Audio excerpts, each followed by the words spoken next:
ఆచి చికెన్ మసాలా. కాకినాడ జిల్లాలో ఆయన ఎమ్మెల్సీ. ఇటీవలే ఆయన గ్రాడ్యుయేట్ కోటా నుంచి ఎమ్మెల్సీగా గెలిచారు.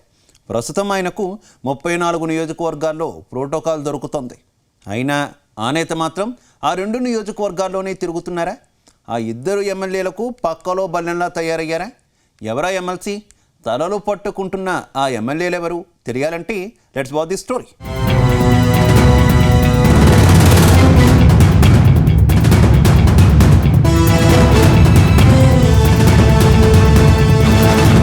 అంబేద్కర్ కోనసీమ జిల్లా ముమ్మిడివరం నియోజకవర్గానికి చెందిన రాజశేఖర్ గతంలో జడ్పీటీసీగా పనిచేశారు. జడ్పీ చైర్మన్ కావాలని ఆశపడ్డారు. ఆ తర్వాత కాకినాడ రూరల్ ఎమ్మెల్యే టికెట్ కోసం ప్రయత్నాలు చేశారు. కానీ ఏ పోస్టు దక్కలేదు. ఎట్టకేలకు ఆయనను గోదావరి జిల్లాల గ్రాడ్యుయేట్ ఎమ్మెల్సీ అభ్యర్థిగా టీడీపీ హైకమాండ్ నిలబెట్టింది. కూటమి మద్దతుతో రంగంలోకి దిగిన ఆయనకు ఓటమి తప్పదని ప్రచారం జరిగింది. కానీ ఎవరు ఊహించిన విధంగా ఆయన ఘన విజయం సాధించారు. ప్రస్తుతం ఆయన పరిధిలో ఉమ్మడి గోదావరి జిల్లాలు ఉన్నాయి.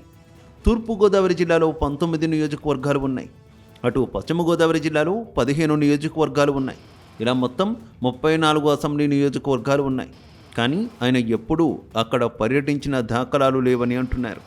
కానీ కాకినాడ సిటీ, కాకినాడ రూరల్ ఈ 2 నియోజకవర్గాలపైనే ఆయన ఫోకస్ ఉందని చెబుతున్నారు.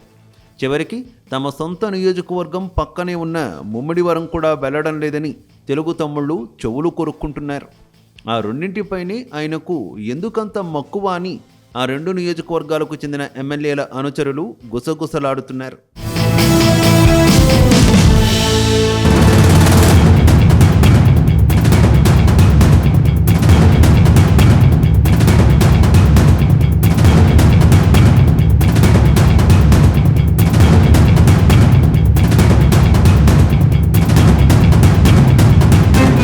ప్రస్తుతం కాకినాడ సిటీ ఎమ్మెల్యేగా వనమాడి కొండబాబు కొనసాగుతున్నారు. ఇక కాకినాడ రూరల్ ఎమ్మెల్యేగా జనసేనకు చెందిన పంతం నానాజీ ఉన్నారు. ఈ ఇద్దరు వాళ్ల పరిధిలో వారు పనిచేసుకుంటున్నారు. అయితే పిలవని పేరంటన్న ఎమ్మెల్సీ రాజశేఖర్ ఈ 2 నియోజకవర్గాలు చుట్టేస్తున్నారు. ఎమ్మెల్యేల కంటే ముందే కార్యక్రమాలకు హాజరవుతున్నారు. ఒక్కోసారి ఎమ్మెల్యేలు లేకుండా కూడా ఆయన కార్యక్రమాలకు వెళుతున్నారని ఎమ్మెల్యేల అనుచరులు చెబుతున్నారు. ఎమ్మెల్సీగా 34 నియోజకవర్గాల్లో తిరగాల్సిన ఆ ఎమ్మెల్సీ ఈ 2 నియోజకవర్గాలపైనే ఫోకస్ పెట్టడం వెనుక ఆంతర్యం అర్థం కాక ఎమ్మెల్యేలు సైతం తలలు పట్టుకుంటున్నట్టు సమాచారం. అటు కాకినాడ సిటీలోని టీడీపీకి చెందిన మరో ఎమ్మెల్సీ కర్రి పద్మశ్రీ ఉన్నారు. కోఆప్షన్గా కాకినాడ కార్పొరేషన్ను ఆమె ఎంచుకున్నారు.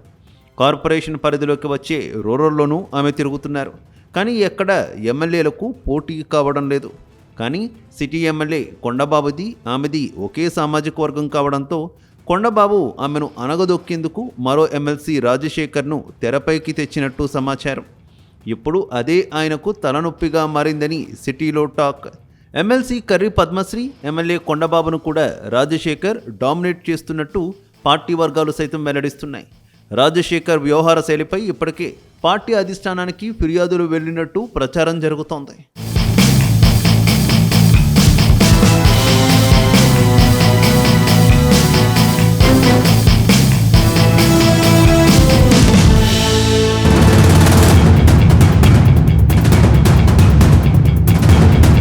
ప్రస్తుతం కాకినాడ రూరల్ ఎమ్మెల్యేగా ఉన్న పంతం నానాజీకి చెక్ పెట్టేలా ఎమ్మెల్సీ రాజశేఖర్ వ్యవహరిస్తున్నారనే చర్చ జరుగుతోంది. కొద్ది రోజులుగా ఎమ్మెల్సీ రాజశేఖర్ రూరల్లో నివాసం పెట్టి కార్యాలయం కూడా ఏర్పాటు చేసుకుని పెద్ద ఎత్తున రూరల్ కూటమికి పెద్ద దిక్కుగా మారారని అంటున్నారు. సహజంగానే వాక్చాతుర్యం ఉండడంతో జన సైనికులు కూడా ఆయన పక్కన చేరుతున్నారు. ఇది రూరల్ ఎమ్మెల్యేకు మైనస్గా మారిందని ఆయన అనుచరులు చెబుతున్నారు. రూరల్లో జనసేన ఎమ్మెల్యే, సిటీలో టీడీపీ ఎమ్మెల్యేకు పోటీగా పావులు కదిపి రాజకీయాలు చేస్తున్న ఎమ్మెల్సీ రాజశేఖర్ వ్యవహార శైలిని అధిష్టానం పరిశీలించినట్టు తెలుస్తోంది. ముమ్మిడివరంతో పాటు అంబేద్కర్ కోనసీమ జిల్లాలో తిరగాలని అధిష్టానం ఆయనను ఆదేశించిందని, కానీ ఆయన అటువైపు వెళ్లడం లేదని ఆయన అనుచరులు సైతం అంగీకరిస్తున్నారు. వచ్చే ఎన్నికల్లో ఈ రెండింటిలో ఒకచోట పోటీ చేసేందుకు ఎప్పటినుంచే ఎమ్మెల్సీ రాజశేఖర్ పునాది వేసుకుంటున్నట్టు తెలుగు తమ్ముళ్ళు జోరుగా ప్రచారం చేస్తున్నారు.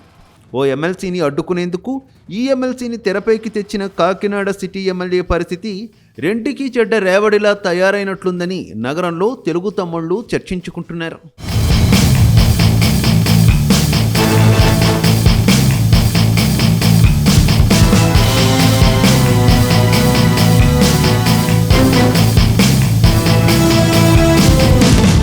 ఏది ఏమైనా కాకినాడ రూరల్ నియోజకవర్గంలో కూడా ఇదే పరిస్థితి ఉందన్న చర్చ మొదలైంది.